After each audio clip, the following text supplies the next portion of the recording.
Boa tarde a todos, sejam bem-vindos, bem-vindas à nossa mesa redonda aqui, que vai falar de gamificação.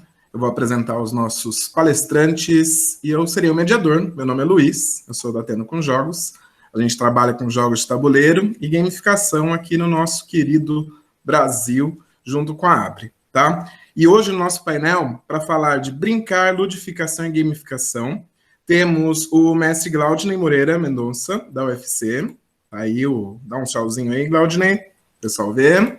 E nós temos também o Dr. Rogério de Melo Grilo, da Unicamp. E a gente vai falar um pouco sobre gamificação em vários contextos e como utilizar isso na sua brinquedoteca, no seu trabalho aí, junto com o que vocês já aprenderam bastante hoje, que eu vi aí o que aconteceu durante o dia, tá bom?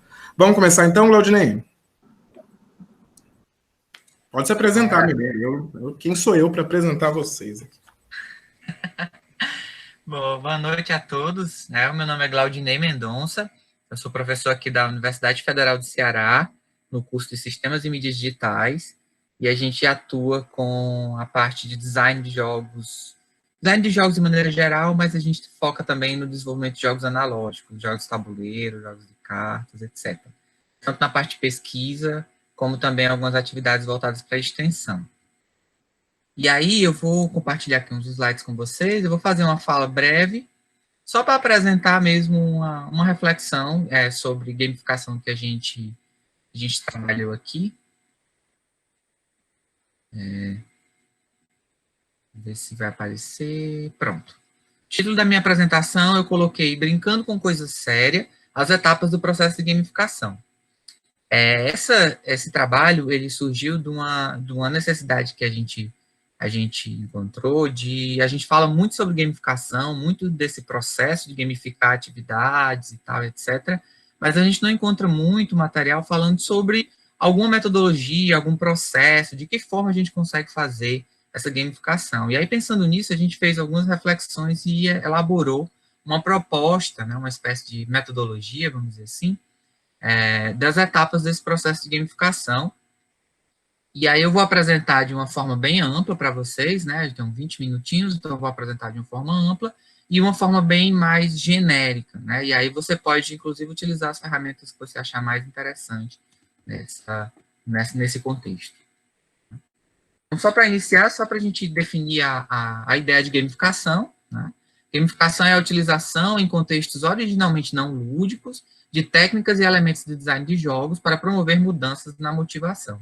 Existem várias definições de gamificação, né? Essa eu gosto muito porque ela ela marca uma coisa muito importante, que você está se utilizando de elementos e características de jogos e da área de jogos, né? E aí do design de jogos, para aplicar em contextos que não são lúdicos, né? Então você tem uma determinada situação que você detecta nessa situação uma falta de motivação, ou você sente a necessidade de aumentar a motivação daquela situação, e você vai se aproveitar de elementos da área de jogos para tentar trazer essa motivação, né? Então, a ideia é que a gamificação, ela traga elementos de jogos, não necessariamente você precisa construir um jogo, mas você pode trabalhar com elementos de jogos, né, de uma maneira mais geral, para trazer essa motivação, para incentivar a motivação dentro desse contexto não lúdico, né? E aí, pensando nisso, a gente idealizou essa metodologia que eu vou apresentar para vocês, né? Aqui, só para a gente fazer uma especificação, né? Existem algumas dúvidas com relação ao que é gamificação, né? Algumas pessoas têm dúvidas de se determinadas ferramentas a gente pode dizer que são gamificadas ou não. E aí eu achei essa definição do Gilbert, que eu acho muito legal, que ele faz uma gradação, né? Faz uma gradação de experiências lúdicas que a gente pode chamar de gamificação. Ele faz essa relação entre os jogos, ou seja, uma ferramenta de jogos que foi desenvolvida com o propósito de ter entretenimento, de um lado, e do outro lado, as situações da vida real, né? E aí, no meio desse processo, você pode ter qualquer nível de gamificação, indo aquelas gamificações que se aproximam de jogos, que podem ser chamados de jogos, até as situações que você nem diria que é uma gamificação, mas se você parar para analisar e parar para prestar atenção, ele é uma gamificação. Então, ele faz uma gradação, e nessa gradação ele destaca 3 pontos, né? O ponto do meio, que é exatamente nesse ponto onde a gente está, digamos, numa distância igual entre jogos e vida real, que ele chama de game layer, que é sistemas que conectam atividades do mundo real a elementos de jogos. Então, você tem situações do mundo real e você tem uma espécie de camada, né, por isso o nome layer, uma espécie de camada lúdica em cima da situação real que você traz através de alguma ferramenta e algum sistema gamificado. Já mais próximo da vida real, a gente tem o que ele chama de game-like, que são sistemas ou experiências que você experimenta, que você pode classificar como algo jogável. Ou seja, você consegue detectar naquelas experiências elementos de jogos, mesmo que aquilo não se chame jogo ou não se chame um sistema gamificado.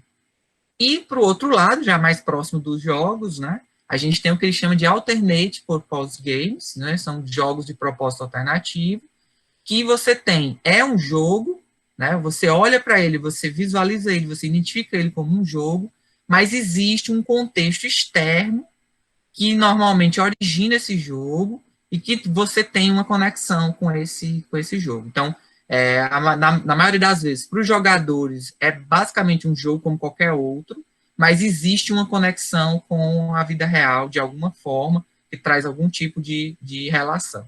Né? Então, é só mesmo para a gente pensar que a gamificação não é algo estanque, não é algo que tem uma definição fixa, mas que, na verdade, a gente pode transitar por todo esse espectro entre aquilo que a gente pode chamar somente de jogo e aquilo que a gente pode chamar somente de situações da vida real.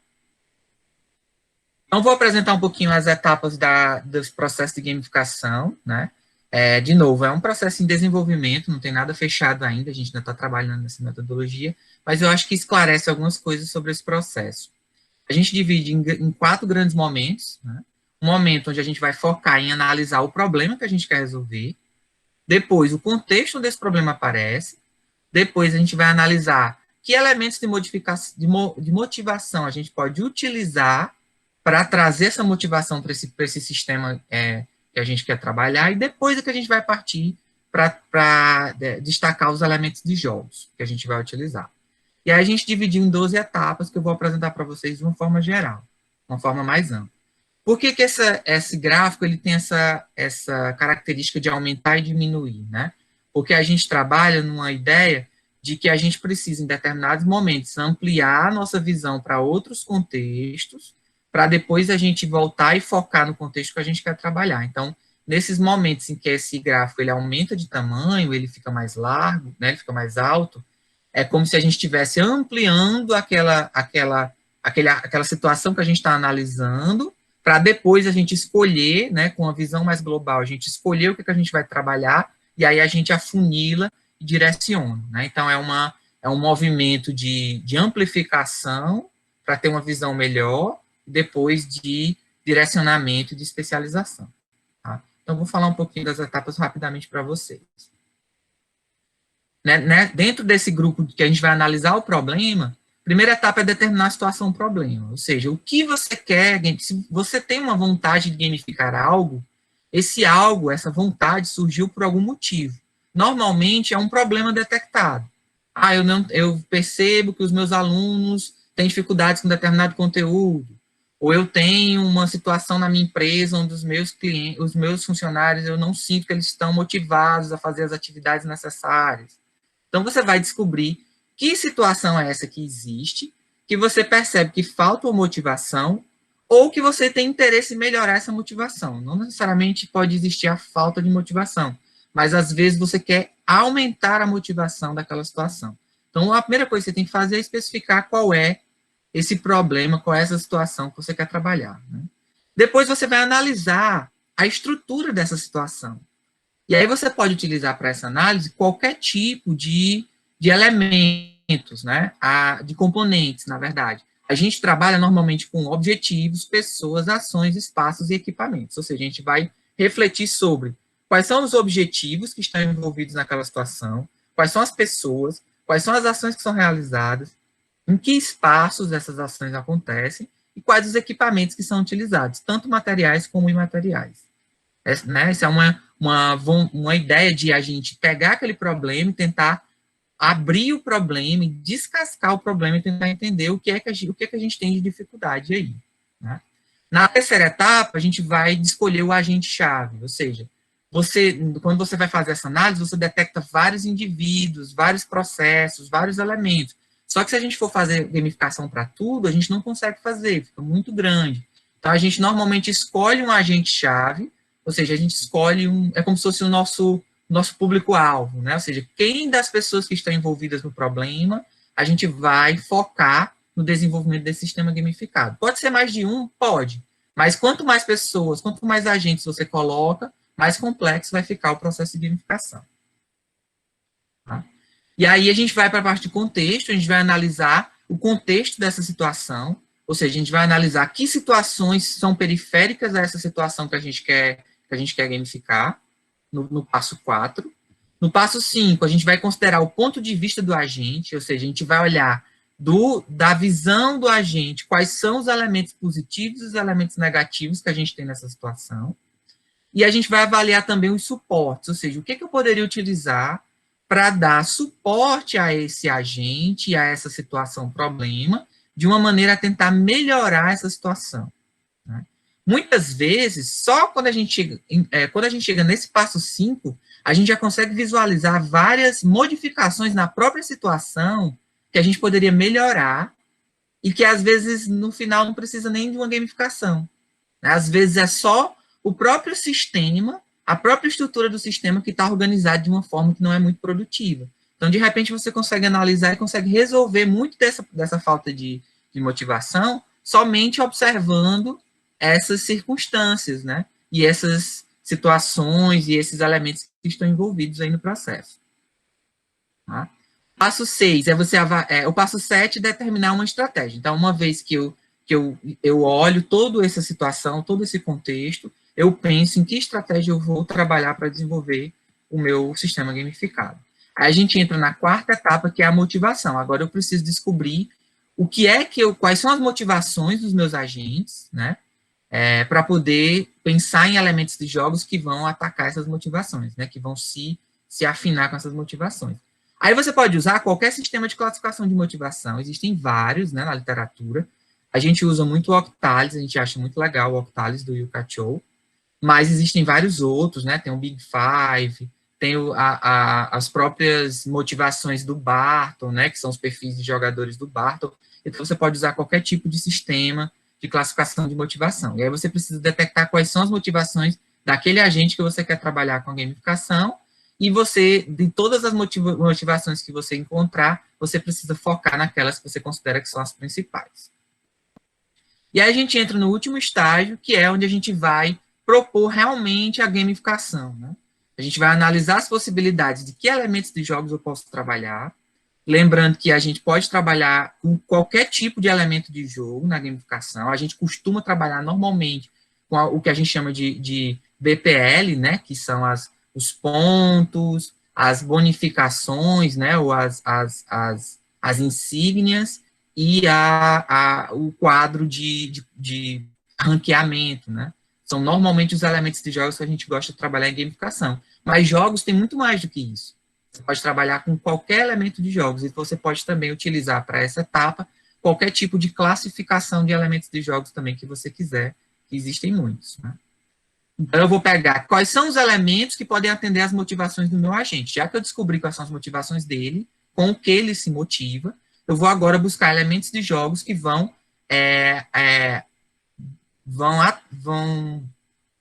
focar nessa motivação, né? Vão se agregar a essa motivação. Aí, no 11º, eu vou avaliar as possibilidades de gamificação, ou seja, eu vou avaliar como eu posso criar um conjunto de mecânicas que vão trazer esses elementos para dentro do sistema e que vão conversar com essas motivações e que vão trazer esse aumento de motivação que eu tenho interesse. Muitas vezes você pode trabalhar só as mecânicas, mas é sempre interessante você ter uma temática envolvendo essas mecânicas e também uma narrativa, se for o caso. Mas quanto mais elementos você coloca, mais complexa a gamificação fica. Né? Então, se você trabalhar com o desenvolvimento de uma narrativa, por exemplo, você vai ter que se esforçar mais, ter um esforço maior de desenvolvimento nessa etapa, né? Muitas gamificações ficam só no processo de mecânica mesmo. Alguns já vão e envolvem uma temática e outros vão mais além e desenvolvem uma narrativa, ou seja, uma história. Né? E o último passo é determinar o sistema gamificado.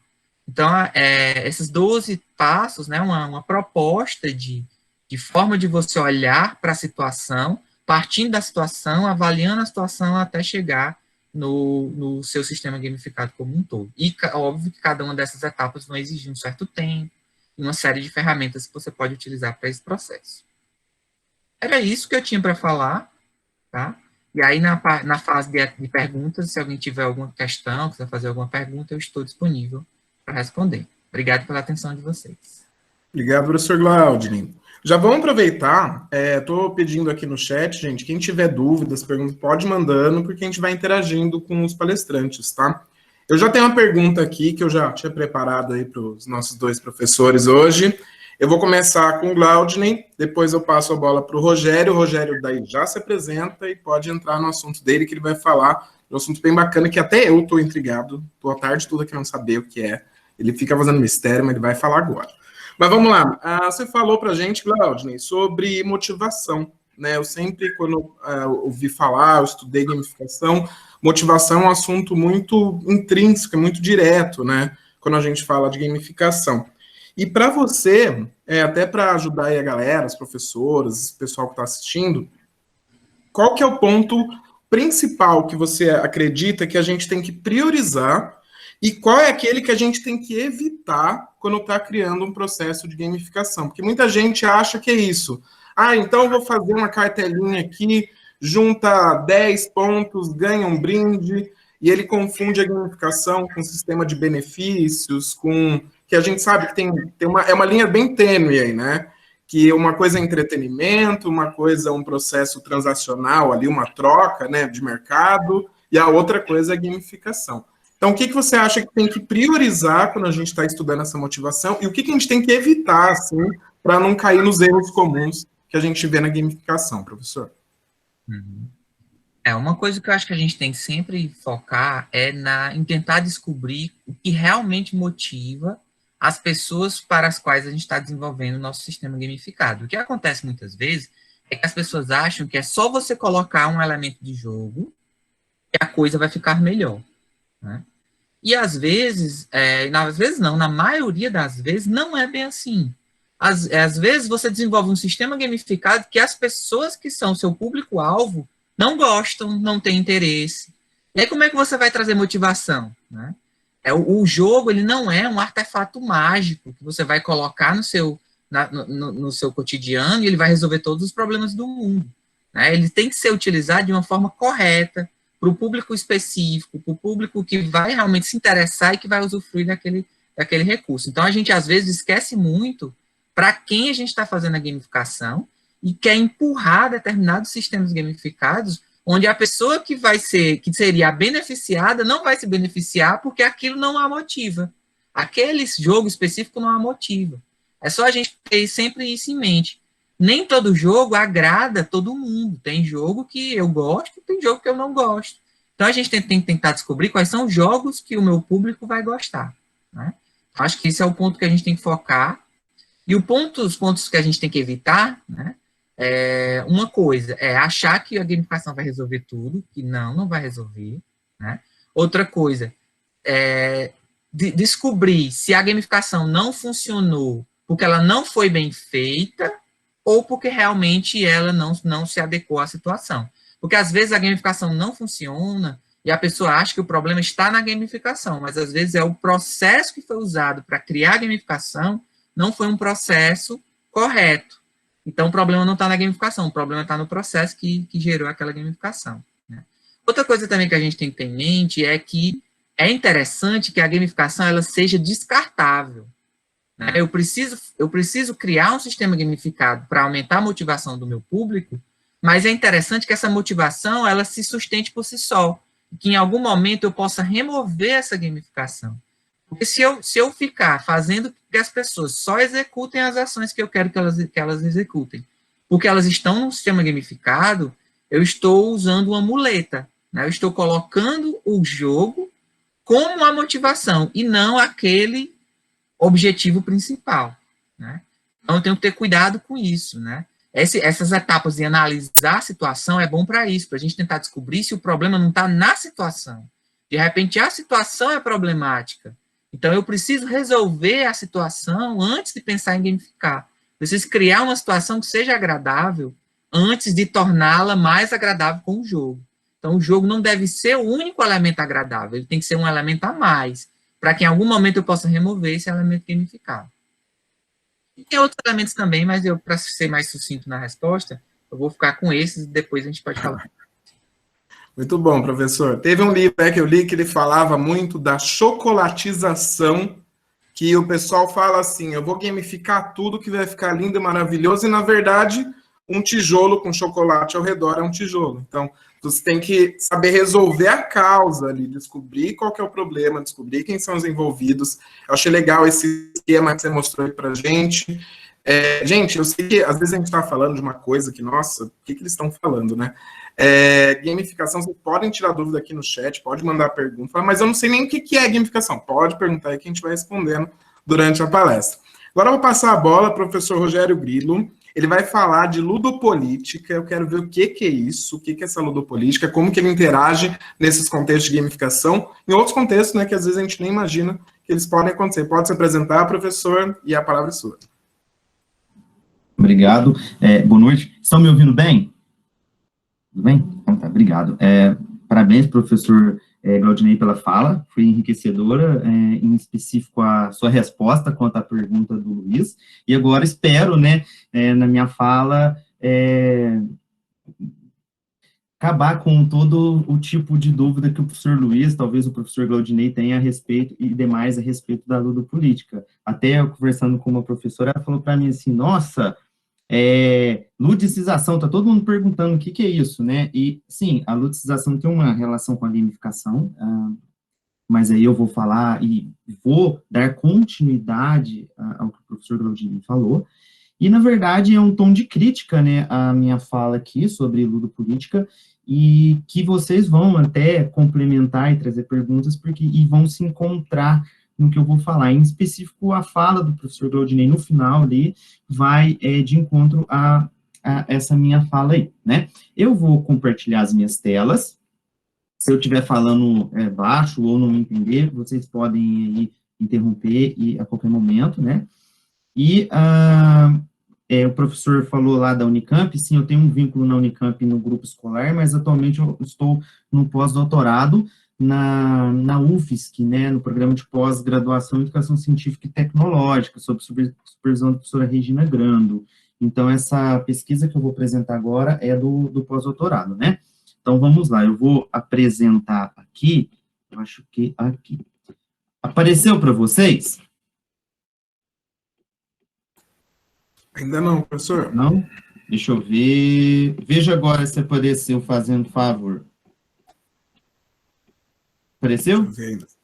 Agora sim, agora tá indo. Vou fechar isso aqui. Beleza. Muito bem. Opa. Então, o tema é ludopolítica, práticas de ludicização. Esse é meu e-mail. Depois eu passo também, se alguém quiser. Eu passo algumas referências que eu tenho estudado aí, né, normalmente no que concerne aí a ludicização. Então, a primeira questão é o porquê estudar nessa ludopolítica, né? Então, analisar a ludopolítica por vir de um processo de discursos e práticas de ludicização.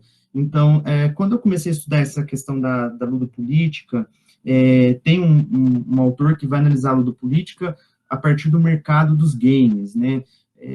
Eu optei por analisar a ludopolítica pelo viés do controle de práticas de ludicização, visando, né, uma forma de controle, de politização do nosso tempo livre, das nossas formas de expressividade, das nossas práticas de divertimento por meio de diferentes instrumentos. Então, quando a gente olha essa ludopolítica, é algo que tem nas empresas, nas mídias digitais, e hoje já tinha, de certo modo, na educação escolar, mas hoje está muito evidente, inclusive a fala final do professor Claudinei ali, discutindo a questão de não olhar o processo, olhar o produto final, vai de encontro a essas práticas de ludicização, de achar que só trabalhar a gamificação na escola ou o jogo vai ser a tábua de salvação, né? Então, eu vou tomar aqui como uns pressupostos, né, preceitos teóricos aí, a questão de modelos empresariais que visam meritocracia, estudo do comportamento, a capitalização das emoções, o ranqueamento, como esses modelos, né, que surgiram aí, né, nessa encruzilhada entre esse cultismo, o marketing, sociedade do consumo, tudo isso, como que surgiu, né, esses modelos em contextos empresariais e isso expandiu para as mídias e para a educação escolar, né? Então, a ideia do luto político é analisar por esse viés da ludicização. Então, em linhas gerais, né, a minha justificativa é que se faz necessário.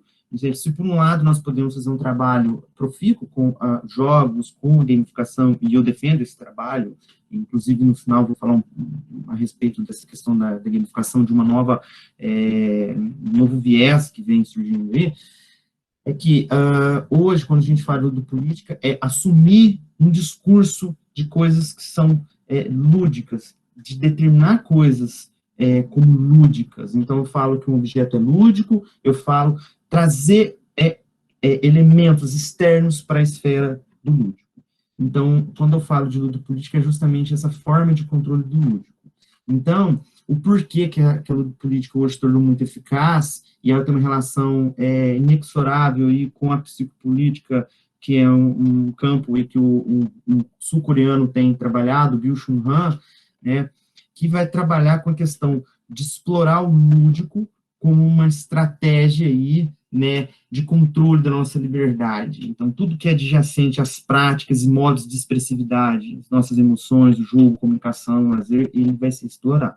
Então, essa é a minha justificativa para trabalhar, e, é claro, vou, né, trazer uma breve definição de cada um, né, na minha síntese, e, a priori, eu preciso falar o que é o lúdico. Na sequência, eu falo da ludicização e da ludopolítica, trazendo exemplos e mostrando na minha pesquisa, que eu tenho feito aí, analisando jogos, empresas, experiências e dinâmicas que eu passei numa empresa, né, e também as pesquisas que eu venho realizando, analisando aí no campo do estado do conhecimento, alguns trabalhos que vão nessa direção. Então, a primeira questão da banalização do lúdico, né? Quando se fala lúdico, parece que é difícil falar. Uns falam que é sinônimo de jogo brincadeira, outros falam que é sinônimo de divertido. Então, há uma banalização. Porque, veja, o lúdico não é um adjetivo para objetos, discursos propagandísticos ou pedagógicos. Então, o lúdico não é algo fora da própria pessoa, mas faz a partir da relação da pessoa com uma dada situação. Então, um jogo, para mim, pode ser lúdico para mim e para o outro não, né? Então, veja, eu posso estar jogando aqui uma partida de xadrez e para mim está sendo lúdico, para o outro não está sendo, né? Então, não tem como eu falar que o lúdico, um objeto é lúdico. E é engraçado, porque o Silvino Santin, já na década de 90, quando ele vai falar sobre o lúdico, ele vai trazer uma discussão bem legal, porque ele vai falar assim, olha, parece que o lúdico se tornou uma tábua de salvação, tudo se tornou lúdico, então tem-se banalizado o próprio termo, né? E é interessante analisar por esse viés, porque o que eu entendo como lúdico, e vou trazer os autores em que eu me apoio, como uma forma de livre expressão, que parte da relação da pessoa com o mundo, de querer estar, fazer parte do mundo. É uma situação que faz sentido, ser afetado, no sentido de me mobilizar para continuar na situação. Por isso eu gosto muito do termo atitude lúdica, do Jacques Millot, que ele vai trabalhar com esse termo, e o grupo dele também, né? Então, pensar o lúdico nesse sentido, né? E eu vou dar um exemplo clássico aí do filme Lances Inocentes, é um filme de 93, que fala sobre xadrez, vocês devem conhecer. Tem uma situação do filme lá em que o Jorge, que joga xadrez, ele não queria mais jogar. Então, ele ia para as partidas lá, ele perdia e ia embora. Então, ele não tinha mais, jogar xadrez não tinha mais sentido para ele, não o afetava mais. Então, veja, perdeu o sentido, perdeu-se o jogo. Então, não posso simplesmente falar assim, eu vou trabalhar com isso aqui é lúdico. Como que eu vou afirmar isso? Só se for para mim, mas para o outro não posso garantir, porque é uma experiência interna do indivíduo, é uma satisfação pessoal, nas palavras do Colador, né? Então, esses são os livros que eu parto para discutir esse fenômeno, e eu gosto muito da fala do Paulo Sérgio Emerick, que foi aluno da professora Bom Tempo, lá na USP. Ele falava assim, o lúdico é um meio privilegiado de expressão, inclusive está nesse livro aí, Dinâmica Lúdica. E esses outros livros também vão trazer discussões e problematizações aí a respeito do lúdico, em específico o Eugen Fink, né, quando ele fala do Spielhaft, né, em alemão, e ele vai trazer o Spielhaft como se fosse a ideia do lúdico aí, como fosse uma questão de expressão, de forma de expressividade do indivíduo em uma dada situação de jogo, né? Então, trazendo aí mais uma tela a respeito, eu gosto muito dessa fala do Zorbal Grego, do Nikos Kazantzakis, é um livro muito bom, tem um filme também, e ele fala, no trabalho, você manda, mas quando estivermos brincando ou cantando, sou meu próprio dono, quero ser livre. Então, quando nós olhamos para a questão do lúdico, é entender que o lúdico é uma experiência significativa da própria pessoa, que só pode ser vivenciada e sentida por ela mesma. Ainda que possa ser externamente observado por meio de indício, observar e falar assim, a pessoa está envolvida com atividade, está num estado lúdico, usar esse termo estado lúdico, é uma experiência da própria pessoa, né? Então, é complicado chegar e falar que um dado objeto, uma elaboração culinária, uma cortina ou um design é lúdico. Por quê? Né? Porque é colorido, porque tem animação? Então, isso demanda uma banalização. Essa banalização aí gerou o grande problema da ludicização, que eu vou falar agora, né? E aí eu gosto muito dessa fala do Coladuflo, no livro dele, de 97, que ele vai falar que o lúdico está em quem joga, e se não há lúdico, o jogo acaba. Deixa de acontecer para quem abandonou o espírito lúdico. O Coladuflo, ele olha ao lúdico em específico no jogo. Ele, Jacques Riot, mas tem outros autores que observam o lúdico também em outras situações aí, né? Abarcando aí também a arte, né? E aí vem a tal da ludicização, vocês devem estar perguntando. Então, é um neologismo, né, utilizado para evitar problemas semânticos com gamificação e ludificação, né? Então, tem um francês, o Jean Vaux, a Ide Silva, que é uma parceira minha de pesquisa da Universidade do México, estudou na França, na Sorbonne, e teve muito contato com esse pessoal, então ela vai trazer esse termo, e aí a gente usa, né, esse termo de ludicização, que é o quê? Né? Trazer um objeto externo para a esfera do lúdico. Né? E aí, contudo, tomando e determinando como tal, sem que esse objeto ou ação, né, discurso, tenha relação direta ou ainda seja realmente lúdico. Então, por exemplo, eu chegar e falar assim, a gamificação é lúdica, afirmar isso, antes de trabalhá-la, como o professor sabiamente mostrou na fala dele, né? O processo ali, será que vai motivar? Será que vai ter um estado lúdico? Será que os alunos vão envolver? Mas se eu chegar de antemão com esse discurso, então é um processo de ludicização. E é claro que vocês forem fazer pesquisa na internet, vocês vão achar esses pesquisadores aí, esses termos, cada qual tem uma conotação diferente, né? Entretanto, nós optamos aí por objetivar, usar esse termo para criticar formas e estratégias de controle do lúdico, que é muito próximo do que a Ide Silva falar e do próprio Jean Vaux também, né? E aí, claro que práticas de ludicização, que quer dizer que são práticas e discursos, né, que normalmente são propagandísticos ou né, no sentido motivacional, em que tem aí como um escopo, né, persuadir as pessoas, né? Então, veja, eu falo assim, essa reunião vai ser lúdica, né, porque tem uma dinâmica, né, e as pessoas não se engajam nela, não se envolvem. Foi lúdico para quem aqui, no caso, né? Então, vende-se o lúdico como se fosse um pacote, como se fosse um produto, né? O ato, por exemplo, de responder um quiz, de fazer uma dinâmica de grupo, ou um exercício escolar moedê, falar que isso é, por excelência, algo lúdico, né? E é claro também que essa ludicização se tornou uma estratégia, eu coloco até entre aspas, né, o termo lúdico, porque ele se tornou uma estratégia de empresas. Então, na que eu passei e também na pesquisa que eu venho realizando, nós temos analisado que a reunião lúdica, vai fazer uma atividade lúdica, um problema lúdico, então o lúdico parece que tem tudo, né? Quer dizer, como se aliviasse, como se tivesse, fosse um sinônimo de liberdade. Olha, o lúdico vai te aliviar do trabalho, então se envolva na reunião, porque vai te aliviar do trabalho, porque é lúdico. Vende-se esse discurso, né? E, claro, os game educadores, que inclusive tem alguns por aí, uns fazem bons trabalhos, outros eu não gosto muito de falar a respeito, mas vendem uma ideia falsa de gamificação e de lúdico aí, né? Enquanto uns fazem excelentes trabalhos, outros já nem tanto. E é claro que aí vem a tal da ludopolítica, que todo mundo deve estar esperando também para saber. Então, nós entendemos o que é essa ludicização.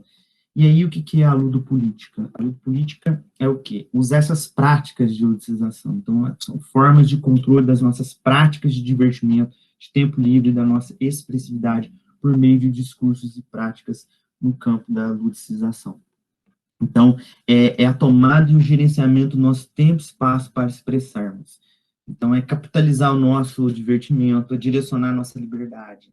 E, o que é interessante hoje olhar na ludopolítica, que ela está, como eu disse, concatenada, e a psicopolítica. A ideia não é mais coagir as pessoas, mas vender para elas a ideia de que vocês têm liberdade, e aí a liberdade é mais produtiva. Isso é um discurso neoliberal, né?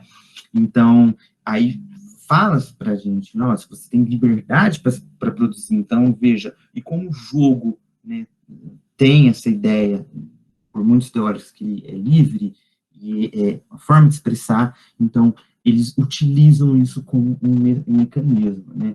Então, a ludopolítica é direcionar a nossa liberdade de expressão com práticas de desempenho. Então, como o professor falou lá, tem gente que usa gamificação para ficar ranqueando e ficar lá trabalhando, por exemplo, que é uma crítica que ele fez, né? Criando ranking e ficar lá dando bonificação. E a gamificação é mais do que isso, né? Então, veja, então, a gamificação também, uma faceta perversa das pessoas que usam, né? A gamificação é nesse sentido. Porque eu gosto bastante daquela ideia de que a gamificação e o jogo é o que se faz dele, né? Então, há pessoas que fazem excelente trabalho com a gamificação, com o jogo, com a brincadeira, etc., com as brinquedotecas e tudo mais, que são as pessoas que estão aqui, mas há uma face perversa, negativa, com outras pessoas que fazem algo pernicioso com o jogo, com a gamificação. E isso a gente precisa denunciar, né? Então, o escopo aí é dar a ideia de que a pessoa tem uma liberdade, mas para e passo ela vai produzir, né? E se autoexplorar. A ideia é se autoexplorar nessa ideia de psicopolítica e no sentido neoliberal. Aí o Byung-Chul Han tem, no livro dele, Psicopolítica, essa fala que eu gosto muito, né? Explorar alguém contra a sua vontade já não é produtivo, mas a exploração do lúdico se torna eficiente e gera lucro, dados, rankings, comportamentos adequados, consumidores acríticos, entre outros. Então, não é explorar mais contra a vontade. Né? Então, é a própria pessoa se autoexplorar. Então, vender a ideia de que o lúdico é algo divertido, participe dessa reunião que é lúdica, participe dessa atividade que é lúdica, numa empresa, por exemplo, numa mídia social, mas por trás disso nós estamos o quê? Sendo estudados, né? Criando dados, rankings, nós estamos sendo esquadrinhados em certos tipos de comportamentos. E aí eu vou dar um exemplo de uma formação de professores que teve, em que envolveu uma situação de gamificação, né? Qualidade de vida e formação de professores. As situações que foram trabalhadas de gamificação foram bem organizadas, né? Isso merece elogio da formadora. E o tema da qualidade de vida, então falava de qualidade de vida, de saúde mental do professor, foi bem interessante e produtivo essa formação. Entre mentes, os dados que se foram produzidos ali geraram outras situações chamadas de metodologias ativas, como Design Thinking no Word Café, né, e geraram um conjunto de dados, né, tanto a gamificação quanto o Word Café, o Design Thinking, estavam todos aí coadunados. esses dados não serviram para fazer uma reflexão com os professores. E isso aqui é um ponto que eu gosto de chamar a atenção, porque esses dados foram para quem? Para a escola esquadrinhar um perfil do professor. Mas não um perfil para ajudar o professor, mas um perfil do tipo de profissional que o professor é. Então, veja, como que eles utilizaram de uma forma negativa a gamificação e esses outros mecanismos, essas outras técnicas, no sentido de, né, angariar um conjunto de dados, não para ser usados em prol do professor, mas que me parece contra os professores. Então, isso é um exemplo de ludopolítica, né, de usar, olha, vai lá, joga, se envolva, mas por trás disso não é esse processo de reflexão. Os dados que foram produzidos, eles foram, né, apreendidos pela escola, né?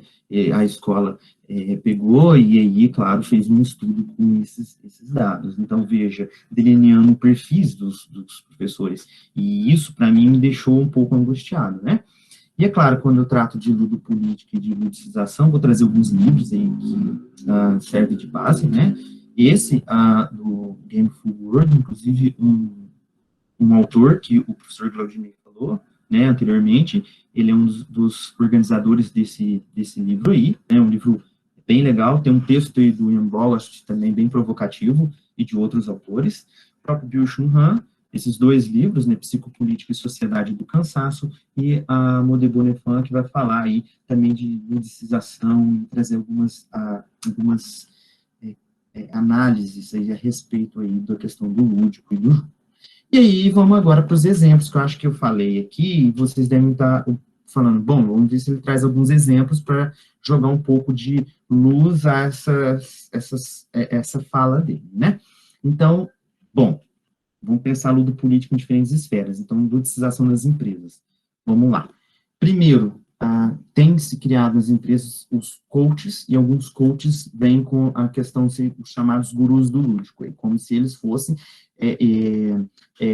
doutores no jogo, no sentido literal mesmo, como eles chegam, aplicam jogos empresariais, eles jogos de comportamento, eles organizam dinâmicas, entretanto, não visando o processo, mas o produto ali, então, visando um conjunto de dados que vão ser cedidos para a empresa, não no sentido de uma reflexão, mas no sentido, né, de uma compreensão do comportamento dos funcionários, etc. Então, tem esses coaches, inclusive tem um monte desses coaches aí indo para a escola agora também, né? O divertimento com vigilância é outro problema na empresa, né, que eu trabalhei aí. Teve uma situação em que tinha-se uma situação, não vou dizer, não era bem de jogo, mas era uma situação ali que envolvia a formação de grupos, não era, era uma espécie de gamificação. E aí, o que acontecia?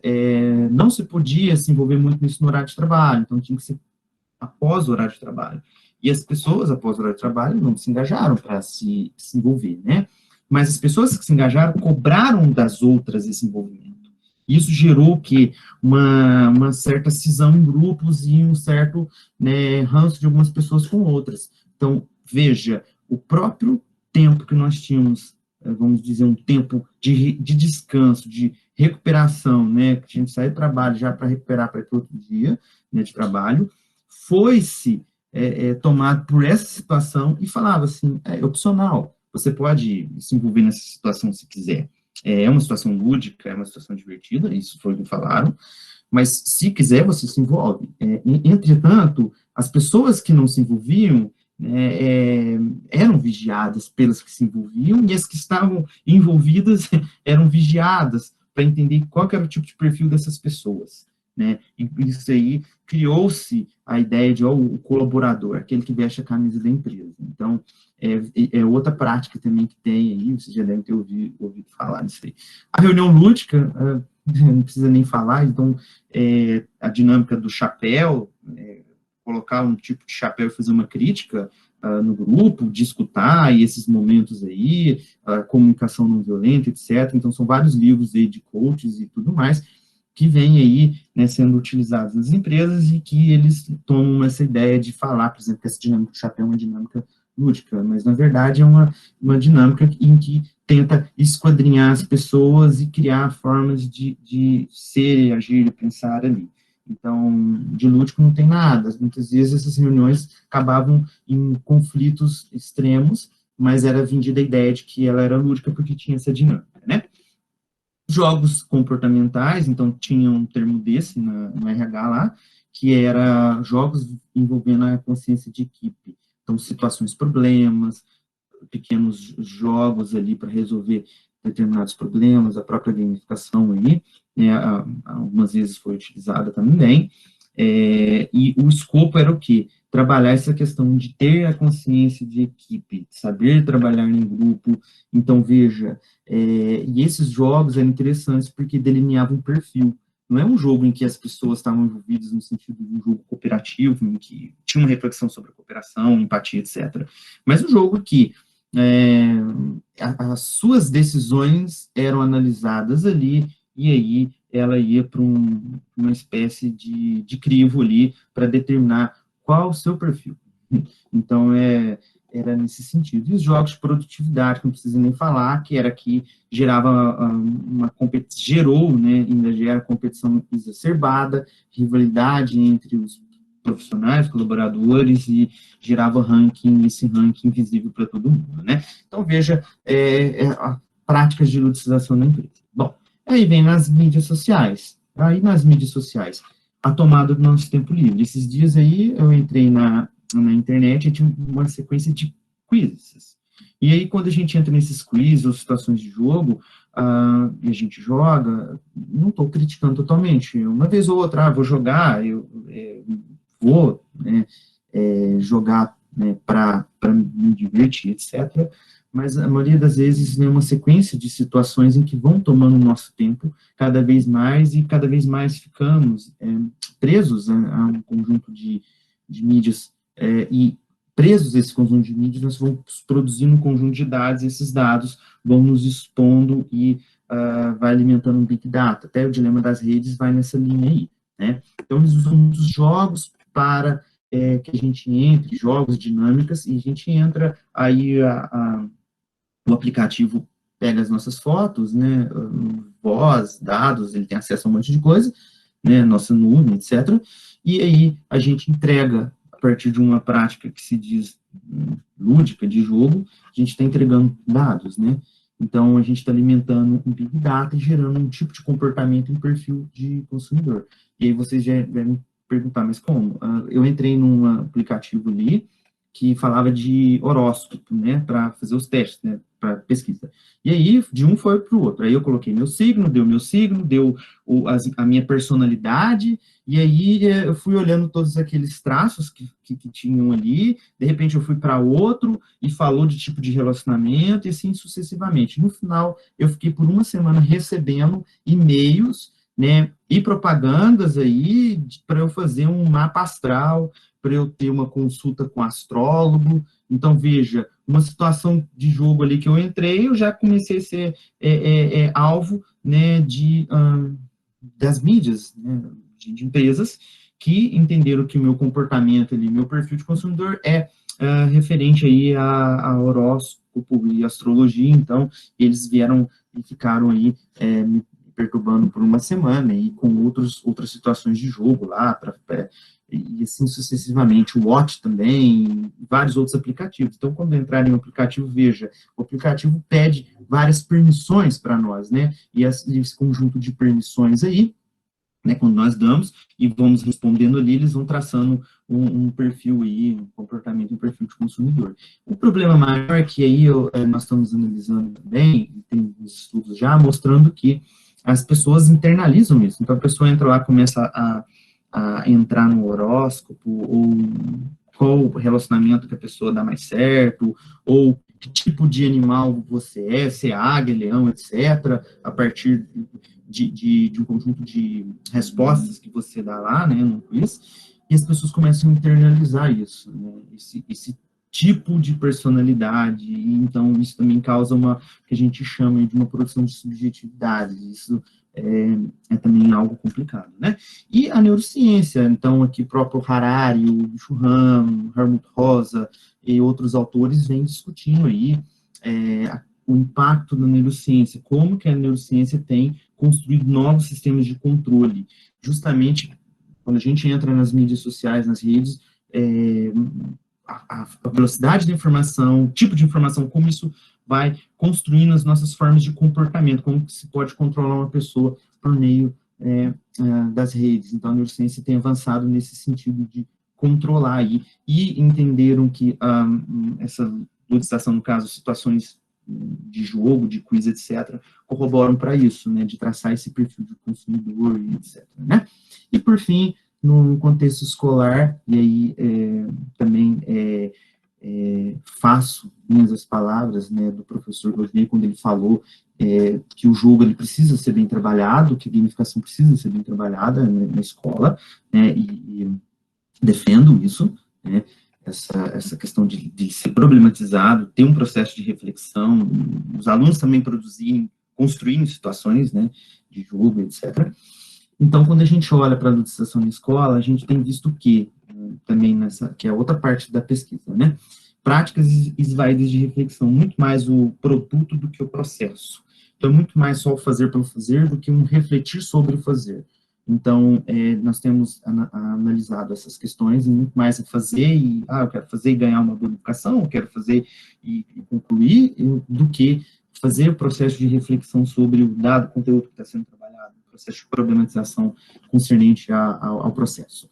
Está tendo cada vez mais meritocracia e produção estatística, a partir dos dados que são produzidos em estações de jogo, gamificação. O neotecnicismo, que a professora Alcides, a professora Regina gostam desse termo, que é muito mais as situações são voltadas para desenvolver habilidades do que, por exemplo, uma reflexão crítica sobre produção de conhecimentos, qual conhecimento nós estamos produzindo, qual tipo de relação que tem um com o outro, questões de cooperação, etc. Então, é muito mais um foco em técnica do que na própria formação da pessoa.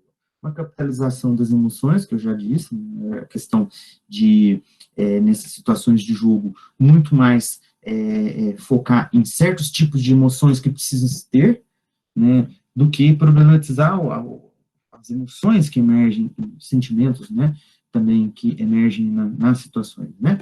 E a questão, né, dos jogos de produtividade e construção de perfis de alunos aí, ranqueamento que tem acontecido muito aí. Então, veja, primeiro, delinear perfis, impor modos de ser e pensar, está acontecendo muito na escola, uma ênfase em meritocracia, né, entre os alunos. Então, teve uma situação de um desafio que foi trabalhado com os alunos do ensino médio, e isso gerou muito mais competição, práticas de ranqueamento, e gerou muito mais exclusão do que a própria inclusão, porque aqueles alunos que não colaboraram para a turma, atingiam uma meta lá, eles foram basicamente excluídos e criticados pelos outros. Então, gerou muito mais um conflito em práticas de exclusão do que práticas de inclusão e de cooperação. Uma tendência ao tecnicismo, e aí primando aí pela alienação e a desinteriorização da própria pessoa, que a perda do sentido muitas vezes faz, não tem nem sentido estar fazendo, mas faz para obter um bônus, uma bonificação, né? E então, esse processo concatena-se a ideia que eu aludi, atinente aí ao neotecnicismo, e, de resto, né, as características do jogo, que nós sempre defendemos, né, todos aqui, né, expressividade, liberdade de escolha, consciência de jogo, a incerteza, o próprio potencial heurístico do jogo, tudo isso, basicamente, não é problematizado naquele período. E isso é fulcral quando a gente trabalha com a questão do jogo, né, pensar na expressividade, nessa liberdade de expressão. E quando a gente pensa nessas práticas de ludização em que fala-se do lúdico, fala-se do jogo, mas quando vai ver, há uma desconsideração com o jogo e com a própria ideia do lúdico como uma experiência interna da própria pessoa com a situação de jogo, né? E aí o próprio professor falou, olha, gamificação, né, pode motivar um como não pode motivar o outro. Então, isso também precisa ser relevado nessa situação aí. Então, eu vou fechar aqui, esses são os meus referenciais, né? Depois, se vocês quiserem, eu mando esses estudos para vocês aí, né? Disponibilizo. Né, esses aqui, e fecho aqui minha apresentação, né? Meu muito obrigado para vocês aí, e espero que vocês tenham gostado da minha fala. Ela foi um tanto provocativa, mas espero que não tenha sido subreptícia, mas, na verdade, é uma defesa para nós que pesquisamos o jogo. Acho que é importante nós, que pesquisamos de forma séria, né, sermos defendidos dessa face negativa que se existe, das empresas que usam o lúdico para outros fins, que não que nós usamos aqui, né, que nós defendemos, né. Muito obrigado mesmo, viu? Parabéns pela fala aí, professor. Vários aplausos aí do pessoal e várias perguntas chegaram aqui. Só queria também até pontuar algumas coisas, tem muita gente que às vezes tem dúvida e tudo mais. Vamos só definir que gamificação, né, assim como o professor buscou a parte da ludicização, que é utilizar essa questão dos jogos até de uma forma perversa, né, em outros contextos, que a gente vai comentar um pouco, mas buscar a diferença, gente. Gamificação não é pegar um jogo e colocar lá para o pessoal jogar. Gamificação é eu pegar o que motiva uma pessoa a jogar ou a brincar e utilizar isso para desenvolver um comportamento e gerar motivação. É isso que a gente está buscando discutir aqui. E aí, uma das coisas que eu queria complementar, até agradecer a palavra do professor Rogério, a gente tem que sempre lembrar a nossa raiz lá, como brincantes, brinquedistas, né? Quando a gente fala do jogar e do brincar, a participação voluntária é o principal fator. Se não existe participação voluntária, não é jogo, não é brincadeira, e muito menos vai ser uma gamificação. Então, se a gente não lembrar da base nossa, como brinquedista, como brincante, como professor, então não adianta você querer criar um sistema para uma empresa, para uma escola, vamos a partir de hoje ranquear todo mundo. Mas você perguntou para as pessoas se elas querem ser ranqueadas, se isso que motiva elas, primeiro buscando lá pelo Glaudner, né? Será que isso motiva as pessoas? Você só quer ranquear porque você viu em algum lugar, que você acha bacana, ou porque você tem um perfil de competição? E às vezes não é isso que as pessoas buscam ali, né? As pessoas às vezes gostam de ir na escola para socializar e não para competir. Você não está trabalhando com exatamente um time de futebol que é competitivo, né? E às vezes até dentro desse time as pessoas não são competitivas, estão fazendo pelo próprio esporte, pelo próprio brincar, pelo próprio socializar. Então a gente tem que sempre fazer essa análise, e eu gostei muito dessa questão da ludopolítica, buscar essa reflexão, que às vezes a gente, como brinquedista, a gente que promove o brincar, será que a gente também não está, de uma forma perniciosa, fazendo algumas ações que não vão gerar bons resultados, né? Então, por isso, o estudo é sempre importante, tá? Uma pergunta direto para o professor Rogério, e agora a gente vai começar as nossas perguntas aqui, a parte que eu gosto mais, a interação com a galera. Vamos lá. Para você, Rogério, foi perguntado pela Mônica Bittencourt, ela perguntou se a ludopolítica seria a possibilidade da existência de brinquedotecas que buscam brincar como um direito e não como um privilégio? Você acha que tem uma relação com a ludopolítica? Responde para a gente aí. Então, eu olho no campo da ludopolítica essa parte mais das críticas que eu fiz. Quando ela fala da brinquedoteca e do direito de brincar, entra num viés de uma política. Eu vou usar a expressão que uma professora falando,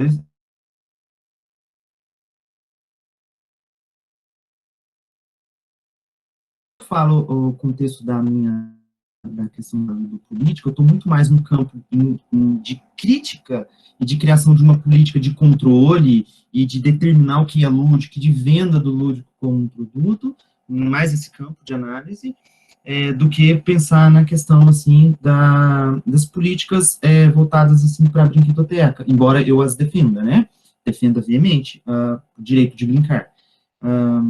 Mas pode-se discutir uma ludopolítica nesse sentido também, por que não, né? Aí vai a base que você vai puxar, né, para se discutir. Eu posso muito bem falar assim, eu quero discutir uma luta política no sentido do direito do brincar, e puxar essa faceta e trazer essa definição, porque o próprio termo, como a professora falou, um professor falou, ludicidade, lúdico é ambíguo, né, traz diferentes concepções, tanto que eu trouxe lá 7 livros, cada um fala uma coisa sobre o lúdico, Então, veja, um fala de atitude lúdica, outro fala de lúdica expressividade, outro fala de lúdica efetividade. Então, quando a gente pensa nesse campo da ludopolítica, eu estou pensando nesse sentido. Mas sim, pode-se defender, tanto que tem um professor que fala de ludopolítica no sentido do mercado de jogos, que há um mercado de jogos extremamente capitalista e que tem certas empresas que suplantam outras ou que tiram outras do mercado. Então, está falando de ludopolítica nesse sentido, né? Então, veja, mas sim, muito boa a pergunta da professora, muito obrigado, viu? E penso que sim, dá para se discutir esse direito do inferno no campo da luta política também, né? Muito bom, Rogério. Agora uma pergunta aqui que o Gladney acho que vai conseguir responder bem. Teve a nossa colega aqui que ela também falou, ela lembrou que foi uma discussão que a gente já passou por isso várias vezes, nosso brincar, nosso como brinquedista, né? A questão dos jogos violentos, né? Dos jogos de agressão, de luta, enfim, o que quer que seja. Nessa questão desses jogos, eles motivam os jovens. A gente sabe que os jovens se motivam por um jogo de luta, por um jogo de tiro, jogos que envolvam violência, né? Mas será que isso o que eu conseguiria puxar para uma gamificação, sabendo que o jovem ele é motivado por esse tipo de jogo, professor Glaudney? Que elemento, que mecânica, o que tem ali que é tão intrigante para esse jovem que eu poderia puxar para uma gamificação de uma forma totalmente diferente, para um viés que me seja favorável ali para ensino-aprendizagem, ou na minha brinquedoteca, ou no mercado de trabalho?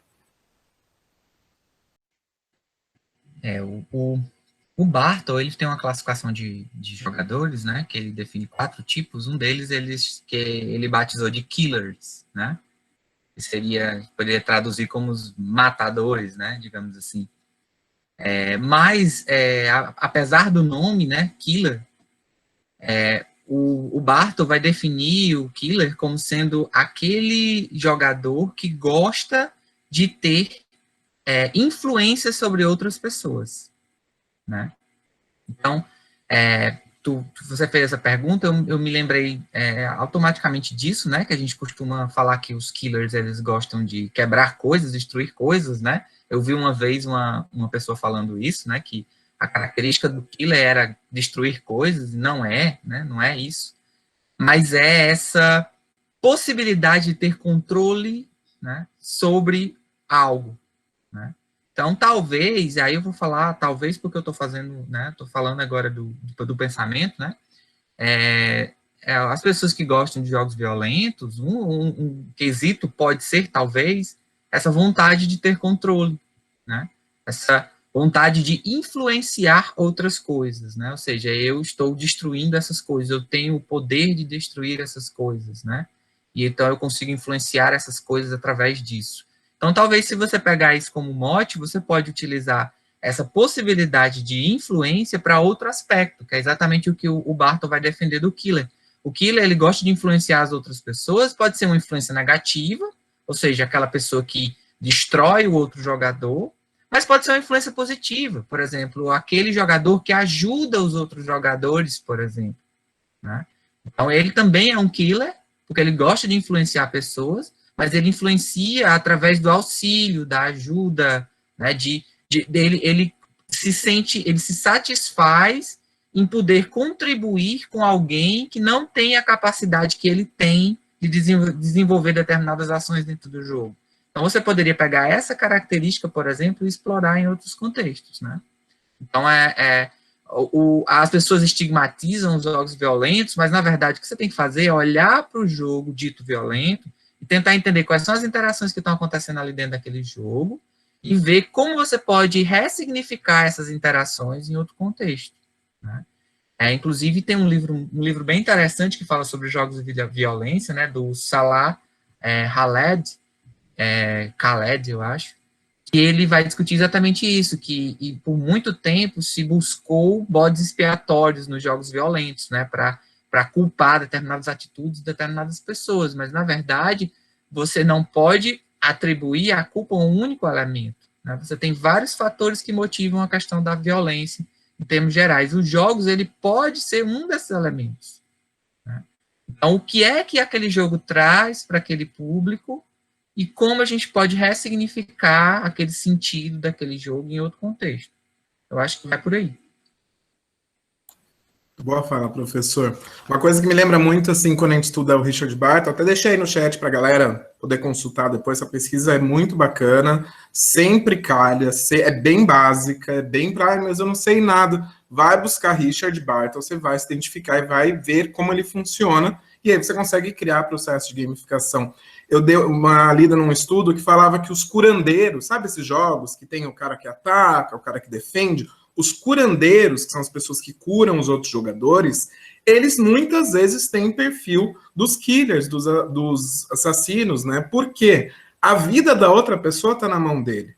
E aí, para relacionar isso, todo mundo aqui conhece aquele jogo de carta chamado Uno. Todo mundo conhece, né? Aquele jogo é perfil killer. É perfil de quem gosta de ver o outro se ferrar. Vamos ser direto no assunto. E esse jogo, muitas vezes, ele é utilizado, ele é muito bem visto aqui no Brasil, e no Brasil a gente tem muito perfil disso. Você pode ver, as pessoas que gostam de ver vídeo cacetada, ver a outra pessoa ali caindo e rir. Você tá tendo o poder de rir de uma outra pessoa numa situação negativa. Isso é um perfil de jogador, ele gosta disso. Então a gente tem que analisar que a gente tem muitas pessoas desse perfil, e não adianta você tentar abolir, não vamos falar desse assunto, porque é o que motiva aquela pessoa naquele momento de vida dela. Então, é buscar qual que é a mecânica, o que você consegue. Então, será que se eu não der o poder dessa pessoa, dessa criança, decidir o que vai acontecer no final da brincadeira, será que isso já não motiva ela a fazer, a brincar, a se divertir? Porque ela está tendo o poder de decisão, você está dando autonomia, né? Você está deixando ela como protagonista. E às vezes é buscar esse lado positivo, né? E não um lado mais pernicioso. Uma pergunta aqui, ó, professor Rogério, e também já para o professor Glaudio, dá para a gente utilizar aqui. A Regina Séria, ela postou aqui que o lúdico pode ser uma forma de lidar com a violência na escola, sobretudo no intervalo. Isso seria ludicização? Então, buscar para o professor Rogério aí, como que a gente poderia definir uma gamificação para o intervalo, para evitar a violência na escola, que não caísse naquela parte negativa, né, que não caísse naquela, o bom aluno ganha uma estrelinha, o mau aluno escrevo na lousa o nome dele, para não cairmos nesse lado negativo, né? E o desafio aí, professor Glaudney, o que daria para a gente fazer de gamificação, puxando esse lado de violência na escola, durante o intervalo, o que daria para fazer, já pondo em pauta que seria algo voluntário, tá, para as crianças. Não adianta também a gente impor, a partir de agora é assim, já errou, já não vai funcionar essa gamificação, tá, gente? Mas quem quer responder primeiro? Professor Rogério, pode ser? Sim, obrigado pela pergunta. Me ouve bem, né? Sim, tá. Veja, a questão seria uma prática de ludicização se eu falasse, olha, esse tipo de jogo que eu vou trabalhar aqui para o recreio é lúdico e vai resolver todos os problemas, mas sem ir lá para campo trabalhar com ele, né? Uma ludicização seria nesse sentido. Agora, se você bolar um conjunto de estratégias, e aí parte do que o professor Glaudney falou já desde o início, é preciso entender as pessoas com quem eu estou trabalhando. Então, veja, qual que é o meu grupo, quais situações de conflito que eu tenho ali, e aí sim eu vou saber quais estratégias. Então, pensar em situações de jogo, e aí depois o professor Glaudio vai falar da gamificação. Então, partir justamente das necessidades dos meus alunos, e é claro, aí eu gosto muito do Huizinga quando ele fala, né, que o jogo, a situação, a qualquer momento pode absorver o jogador. Então, veja, ainda que a pessoa não vá, a criança não vai jogar no início, em qualquer momento ela pode jogar, né? E aí eu gosto de dar um exemplo de um livro, que também é um filme, que chama Meninos de Quixote. Quem não leu ou quem não assistiu, falo para vocês assistirem, que é bem legal, fala da cultura dos Quixotes aí nos anos 80, né? Das crianças que jogavam na rua, e aí tem uma situação que a criança lá não quer jogar, e os amigos falam, não, venham jogar, você precisa jogar. E aí ele vai meio que empurrado para o jogo, porque também tem aquela condição do grupo de querer fazer parte do grupo. E muitas vezes, muitas crianças entram na situação de jogo porque o colega está jogando. E aí nada impede que a qualquer momento ela vai ser arrebatada e entra em estado de jogo, né? Então, é bem legal esse livro, esse filme, que vai tratar disso aí. E tem também o Inventor de Jogos, que é um livro do Pablo de Santos. O Pablo de Santos também traz essa discussão numa situação lá do livro. chama inventor de jogos, né?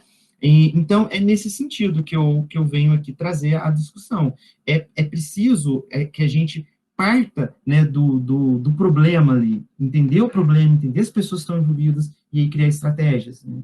Não o contrário. Falar assim, não, eu vou usar esse aqui, porque esse aqui é lúdico, esse aqui vai resolver o problema, né? É o mesmo problema dos jogos cooperativos. O professor me permitiu falar de dois minutinhos aqui, professor Glaudio.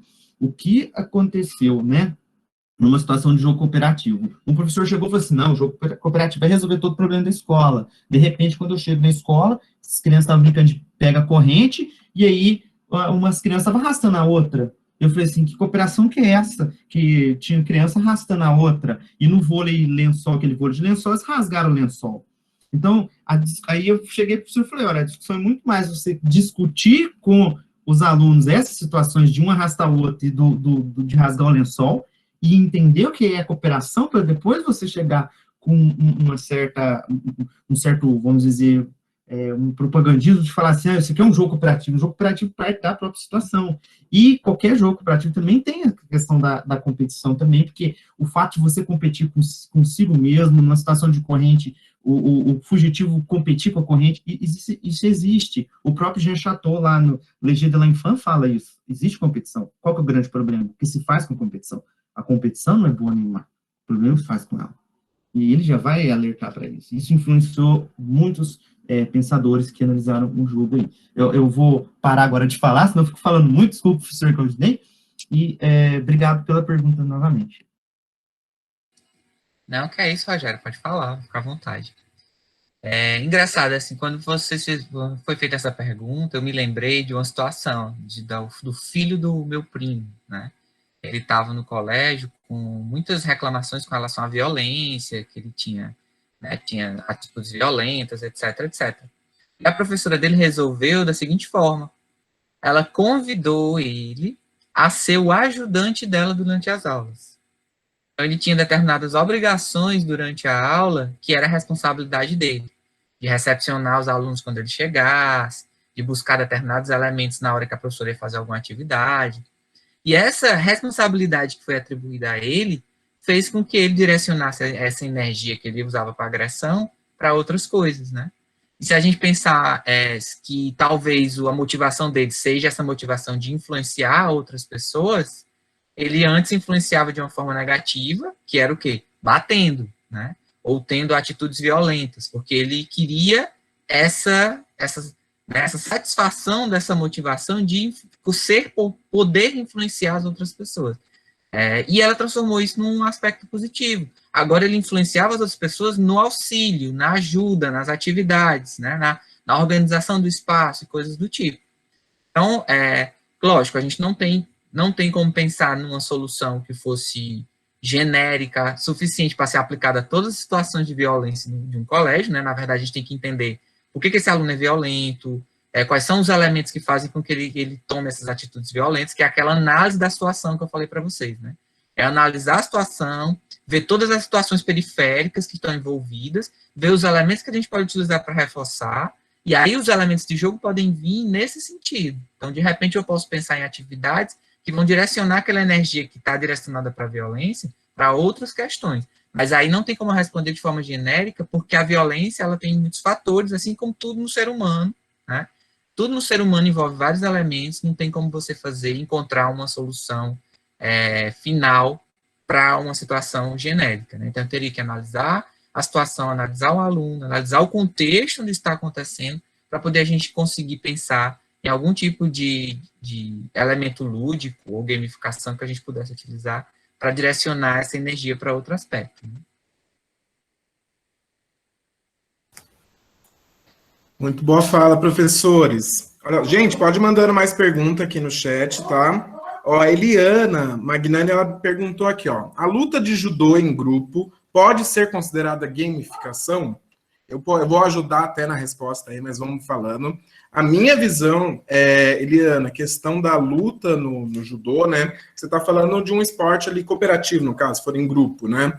Vai ser gamificada se você adicionar elementos aí. Mas aí eu vou deixar para os professores aí responderem como que poderia gamificar um esporte, por exemplo, que esporte já é um jogo, né? A gente pensa assim, poxa, eu tenho ali um esporte que eu já estou falando de um jogo cooperativo, ou às vezes competitivo. Como que eu posso gamificar algo que já é um jogo? Será que é possível isso daí? E será que eu não vou cair na ludicização? E por que eu estou gamificando, na verdade, né? Mas deixa os professores para responder aí. Vou primeiro, viu? Veja, quando você fala da luta do judô, a gente tem que entender o contexto, né? O que nós estamos, qual prática que nós estamos fazendo ali, né? Porque quando a gente fala, mesmo que em grupo, a gente pode estar elaborando aí uma situação de jogos de oposição, que também pode ser feito em grupo. E jogos de oposição é muito utilizado na pedagogia das lutas, né? Trabalhar com jogos aí para se iniciar com as lutas, né? Veja, o próprio professor falou, esporte e jogo, né, eles têm essa aproximação aí. Então, veja, eu penso assim, gamificar o grupo aí de judô e tudo mais, eu vou deixar para o professor Glaudner falar, porque ele vai trazer a pedagogia dele, os mecanismos. Mas o que eu vou deixar claro aqui seria ludicização se a gente falasse assim, não, a luta de judô é lúdica. A luta de judô é lúdica e trabalhar esse jogo na luta de judô aqui, uma série de jogos de oposição, são lúdicos e vão desenvolver o aluno. Aí vem a pergunta, quem disse? Como? De que maneira? Qual contexto? Como que se dá esse processo? Então, veja, tudo passa por uma questão que o professor Cláudio já trouxe, o professor Luiz e os professores também já comentaram, que é o contexto. Quais as pessoas que eu estou trabalhando? Quem são esses alunos, né? Então, pensar numa situação gamificada para o judô aí, etc., com as fases e todos esses elementos de gamificação, deixa o professor Glaudio que ele manja muito mais. Eu estou mais na prática dessa análise política, mas eu já deixo de antemão essa fala, né? Vai depender da situação, né? Então, o que acontece nesse judô? É a luta propriamente dita ou uma situação de jogos de oposição aí, né? Eu acho que eu meio que me esquivei, mas falei assim, no que eu domino aí no contexto de lutas e jogos de oposição. Assim, como, né, gamificar um jogo é algo estranho, né? Porque você vai usar elementos de jogos para uma situação que já é um jogo. Então, significa que o jogo talvez não esteja bom. Talvez seja um jogo que não está legal. E aí você quer gamificar na tentativa de melhorar. Então, será que não é mais interessante a gente olhar para o jogo e melhorar o jogo, em vez de tentar gamificar uma coisa que já deveria ser motivadora por si só, né? E outra coisa também, por que você está querendo motivar uma situação de judô, né? Porque o judô, ele já é gamificado, vamos dizer assim, né?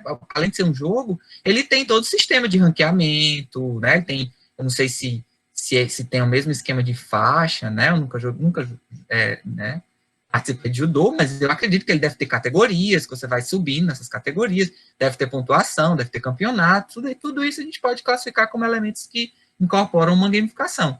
Então, se você está sentindo a necessidade de gamificar uma coisa que já deveria ser gamificada, então talvez o problema esteja na coisa, né? Então, vamos olhar aí, será que não tem um professor de judô que não é muito interessante? Ou ele está usando uma metodologia de ensino que não é muito interessante, né? Então, assim, talvez trocar o professor seja melhor do que você fazer uma gamificação, de repente, né? Então, é isso que eu falei, né? A primeira coisa que a gente tem que partir é qual é o problema que eu quero gamificar? Então, se eu não tenho um problema, eu não preciso gamificar. Ou então, eu quero melhorar. Tudo bem, os alunos já são motivados, então os participantes já são motivados. Eu quero melhorar essa motivação, quero aumentar a motivação. Beleza. Então, vamos ver. Quais são os elementos que são menos motivadores? E aí a gente vai atacar esses elementos que são menos motivadores, analisando o contexto, a situação, os elementos envolvidos, tudo isso. Então, é muito difícil a gente falar genericamente exatamente por isso, porque a gente precisa ver o contexto, ver a situação, para poder encontrar quais são os elementos que a gente pode utilizar a gamificação. Assim, aí eu fiquei pensando assim, talvez seja inserir o judô numa situação, né, sei lá, numa empresa. Aí é outra questão. Aí você vai pegar características, elementos desse jogo, né, do judô, para trazer motivação para um contexto diferente do judô. Aí isso aí talvez seja mais promissor. Anotou, Eliana? Demente professor. Brincadeira, gente. Na verdade, às vezes o próprio jogo, né? Às vezes, será que o judô é o que as crianças querem fazer?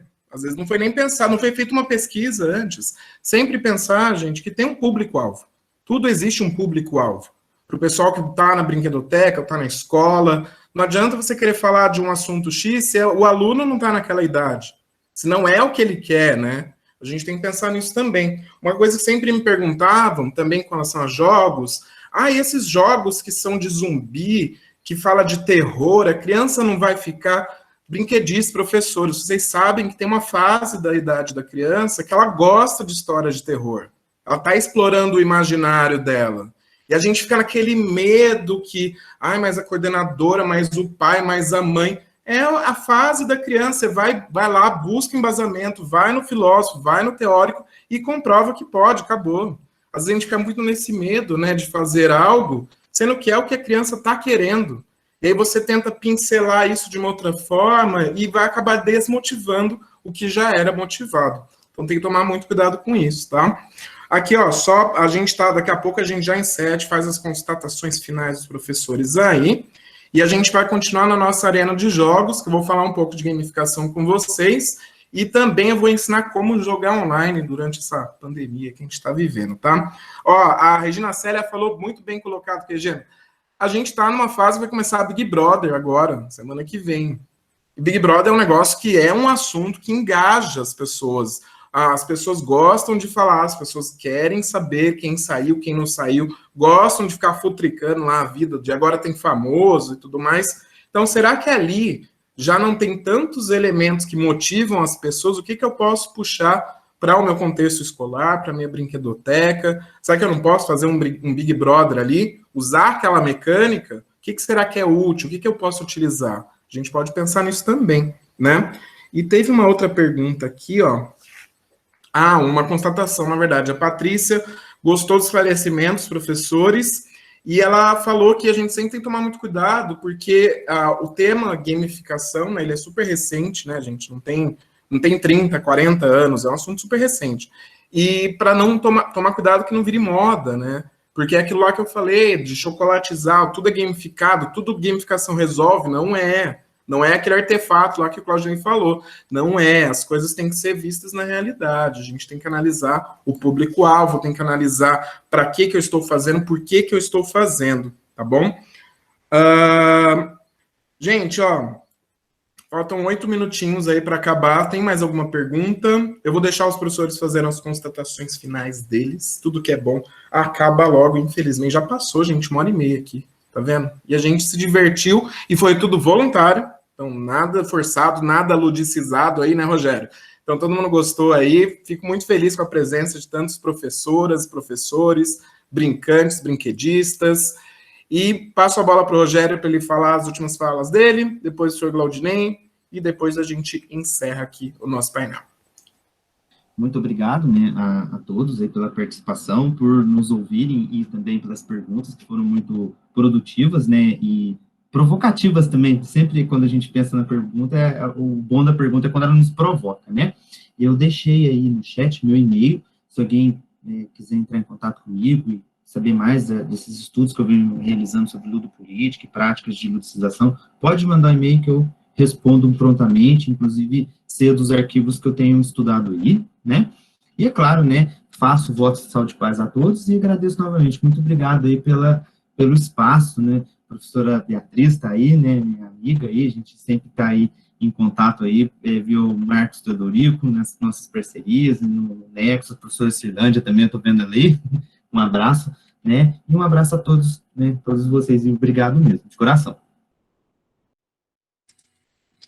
Gente, obrigado pela participação de vocês, obrigado pelas perguntas, né, como o Rogério falou, sempre bom essas perguntas que instigam a gente a pensar, né, a olhar, às vezes, por um ponto de vista que a gente não tinha pensado ainda, né, então eu queria agradecer o convite, e queria fazer esse convite para vocês aí, de olhar para a gamificação realmente como algo trabalhoso, mas que ele feito da forma correta, né, ele seguindo aí o propósito que ele realmente está definido, né, ele traz bons resultados, né, mas a gente tem que ver se é a ferramenta mais adequada, a gente tem que ter esse pensamento de que não é só colocar o elemento lúdico e ele magicamente vai fazer com que todas as coisas sejam perfeitas, né?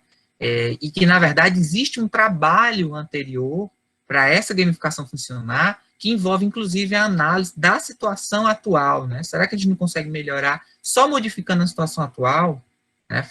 Reconfigurando alguns elementos, né? Então, às vezes, você resolve só nessa etapa. Você não precisa nem chegar no elemento do sistema gamificado realmente. Então, a gamificação, na verdade, ela nos traz uma reflexão da situação e de formas de melhorar, de fazer com que aquela situação seja melhor, né? E aí refletir, talvez, até essa questão política que o Rogério falou, que de repente você vai detectar determinados contextos de exploração ou de uma utilização a outros fins que não as pessoas que estão envolvidas, né? A gente também tem que ter cuidado com isso. Então, vamos olhar para esse processo de gamificação com seriedade, para a gente poder fazer propostas mais assertivas com relação a isso. Obrigado pela participação de todos, agradeço de novo o convite e até a próxima. Eu posso falar um pouquinho antes? Eu acho que tem umas... Pode, Rogério. A professora Beatriz me perguntou a questão do avatar, né? Inclusive o avatar, aquele do Face e tudo mais. Ele, quando a gente autoriza, a gente cede algumas permissões do próprio aplicativo. Então, a gente sempre tem que tomar os cuidados aí do avatar, do watch, daqueles apps que trazem coisas que nos vendem como divertidas, legais, só que a gente está cedendo um conjunto de dados pessoais, inclusive microfone do celular e tudo mais. Às vezes a gente está falando alguma coisa, de repente você abre lá, tem uma propaganda daquilo que você está falando, né? E aí você acha que é estranho, mas não, porque o próprio aplicativo tem o controle do seu microfone. Então, a gente também tem que tomar cuidado, não é uma teoria da conspiração, mas é algo que aquele documentário Dilema das Redes trabalhou, né? Do Netflix, quem assistiu o documentário Dilema das Redes, trabalhou com isso aí. E também o professor Claudinei falou dos jogos violentos, tem uma situação, um filme que chama Rede de Ódio. Quem não assistiu, assista. Rede de Ódio. Tem uma situação em que uma pessoa está jogando, usa o seu avatar para entrar em contato com outra pessoa para fazer que ela pratique um ato de terrorismo dentro do próprio jogo virtual. Então, esse Rede de Ódio também é bem legal aí, viu? Para vocês assistirem, que é muita coisa de fake news e tudo mais, né? Então, muito obrigado, viu? Desculpa eu ter falado agora no finalzinho. Valeu, obrigadão, professores. Obrigado a todos os participantes. Essa foi a nossa mesa redonda, falando de gamificação em vários contextos. Agora, gente, eu tenho que sair, porque eu já tenho que entrar na outra sala, que já acabou, né? Ó, já vieram anunciar que acabou aqui.